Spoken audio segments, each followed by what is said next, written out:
내란 수계 윤석열의 무기징역이 선고된 것은 사법정의의 명백한 후퇴입니다.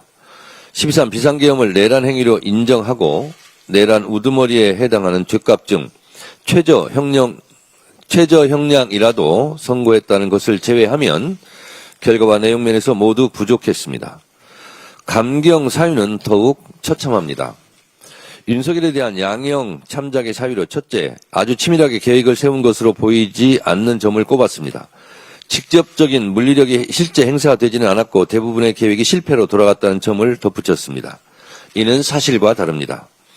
국회를 봉쇄하고 도끼로 문을 부수고서라도 국회의원을 끌어내라고 했고 헬기를 동원했으며 노상원 수첩에서 보듯이 수많은 사람들을 체포, 구금, 살인 계획까지 세웠습니다.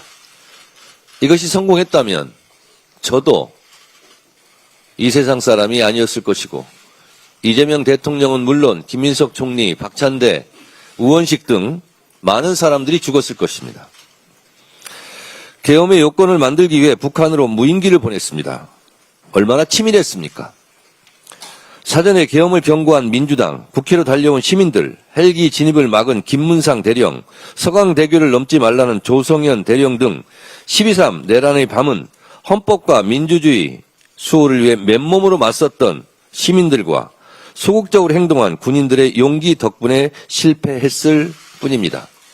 헌법재판소 윤석열 파면 판결문 내용에도 이렇게 나와 있습니다. 12.3 내란이 실패한 것은 윤석열의 치밀한 부족이 아니라 시민들의 적극적 행동 덕분입니다. 그래서 대한민국 국민이 노벨평화상 후보로 추천까지 된 것 아닙니까? 다음으로 나열된 양형 참작 사유는 더욱 황당하기 짝이었습니다. 다른 범죄 경력이 없고 장기간 공직에 있었으며 65세의 비교적 고령인 점을 들었습니다.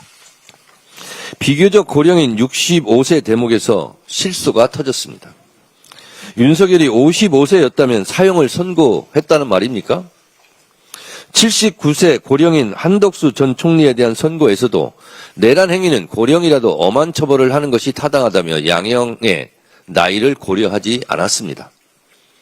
다른 범죄 이력이 없고 공무원이라 감경했다고요? 장기간 공직에 있었다면 대한민국의 대통령이라면 더 높은 도덕적 잣대로 헌법을 수호하지 못한 죄를 물어야 하지 않겠습니까? 더욱 국법을 지켜야 하지 않겠습니까? 이런 이유로 가중처벌해야 되는 것입니까? 다른 범죄 경력이 없다. 초범이라는데 내란에 재범이 있을 수 있습니까? 참으로 황당합니다. 내란을 직접 계획했고 민주주의 헌정질서, 국가 경제와 대외 신인도에 심각한 타격을 입혔으며 선량한 시민들을 고통에 빠뜨리는 등 막대한 사회적 비용을 초래한 점, 재판 과정에서 특별한 사유 없이 출석을 거부하며 일말의 반성조차 보이지 않은 점, 이런 것들은 어째서 양형에 참작하지 않았습니까? 어제 윤석열이 무기징역을 선고받았던 그 법정은 30년 전 전두환이 사형을 선고받았던 바로 그 법정입니다. 전두환은 대통령 신분이 아니었을 때 아래로부터의 내란을 일으켰고 윤석열은 대통령 신분으로 위로부터의 내란, 즉 친위 쿠데타를 일으켰습니다. 한덕수 재판을 맡았던 이진관 부장판사도 판결문을 통해 밝혔듯이 12.3 내란은 위로부터의 내란에 해당하며 그 위험성의 정도가 아래로부터의 내란과는 비교할 수 없을 정도로 크다고 했습니다. 전두환보다 더 악성인 내란이기에 전두환보다 더 엄한 벌을 내려야 했습니다. 전두환도 1심에서 사형을 선고받았는데 윤석열에게 무기징역이 선고된 것은 사법정의 역사적 후퇴의 다름 아닙니다. 판결은 지기현 부장이 했지만 지기현 판사는 역사 법정에서 결코 자유롭지 못할 것입니다. 오늘의 죄를 벌하지 않는 것은 내일의 범죄에 용기를 주는 일이라고 했습니다. 내란 청산의 핵심은 국민들이 납득할 수 있는 확실한 단죄입니다. 내란의 티끌까지도 철저히 법정에 세워야 합니다. 조이대 사법부를 이대로 둘 수 없습니다. 2차 종합특검과 내란 전담 재판부에서는 1심에서 미진했던 법리적 판단을 적극 보완해야 할 것입니다. 특히 지기현 재판부는 필기 형태나 내용들이 조악하다며 노상원 수첩을 중요한 증거로 여기지 않았습니다. 이 부분은 종합특검에서 집중적인 수사와 진실규명이 필요합니다. 살인범이 살인을 기억할 때 연필로 살인 대상을 이름에 쓰면 그것은 죄가 안 되는 겁니까?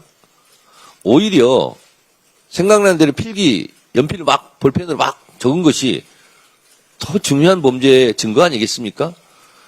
지기현 판사 정말 세상 물정 모르고 국민의 정서도 모르는 철딱선이 없는 그런 판결을 한 것입니다.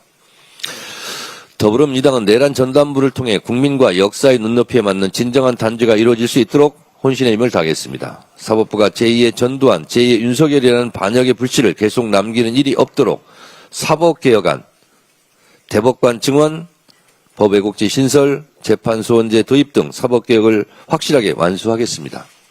내란범에게는 사면을 제한하는 사면금지법도 신속하게 통과시키겠습니다. 망국적 부동산 공화국을 반드시 극복하겠습니다. 집은 삶의 기반입니다. 그러나 안식처가 되어야 할 우리들의 집이 그동안 투기, 투자 세력에 의해 왜곡되고 변질되었습니다. 실소유자의 주거 불안뿐 아니라 저출생, 수도권 일극체제 등 심각한 사회 문제의 주범이 되고 말았습니다. 부동산 자산이 대물림되며 기성세대와 미래세대, 수도권과 비수도권 격차는 걷잡을 수 없이 벌어졌습니다. 내 집 마련이라는 소박한 꿈을 접어야 하는 국민들의 어려움을 더 이상 방치할 수 없기에 이재명 대통령이 연일 나서고 있습니다. 부동산과의 전쟁에서 반드시 승리할 것입니다. 투기를 위한 다주택자를 향한 이재명 대통령의 메시지는 모두가 잘 사는 대한민국을 위한 것입니다. 자금력 있는 다주택자가 시장을 주도하는 지금의 비정상적인 상황에서 양도소득세 중과를 제기하는 것은 응당한 조치입니다. 부당한 특혜를 중단하여 투기 수요를 줄이고 실소유자를 위한 매물 확보가 절실합니다. 우리는 지금 망국적 부동산 문제 해결, 국민의 보편적 주거권 확보를 위해 결단해야 합니다. 이재명 대통령은 사회 악은 다주택자들이 아니라 다주택이 돈이 되게 만드는 정치인에게 있다고 했습니다. 정확한 지적입니다. 정치인의 한 사람으로 저 역시 오늘의 아픈 현실의 책임을 통감합니다. 집은 투기 대상이 돼서도 안 되며 부동산 투기를 이용하는 정치인에게 표가 돼서도 안 됩니다. 말이 아닌 행동으로 책임을 다하겠습니다.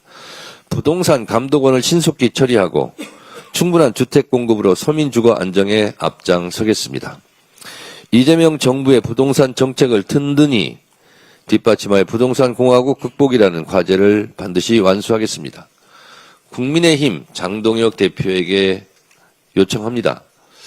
세간의 언론 보도에 집이 6채란 말이 나옵니다. 사실인지 아닌지 본인이 잘 알 것입니다.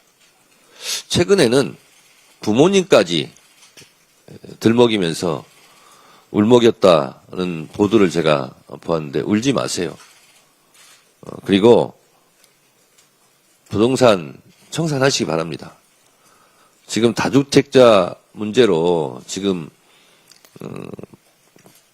이재명 대통령께서 연일 애쓰고 있는데 6채라는 것이 억울할 수 있겠으나 본인도 억울하겠죠. 그런데 좀 억울함을 이번에 해소하시기 바랍니다. 부동산 정책에 협조해 주시기 바랍니다. 국민의힘도 투기 세력에 대한 옹호를 멈추고 공당으로서 책임을 다해야 합니다. 가짜뉴스로 국민을 갈라치고 시장 심리를 자극하는 행태는 국민의 불안만 키울 뿐입니다. 아무런 대안도 없이 반대 입장 만들어 놓을 때가 아닙니다. 정치의 의무와 역할을 회피하지 말고 부동산 시장 정상화로 국민의 삶을 지키는 데 힘을 모아주실 것을 진심으로 바랍니다. 네, 다음은 한병도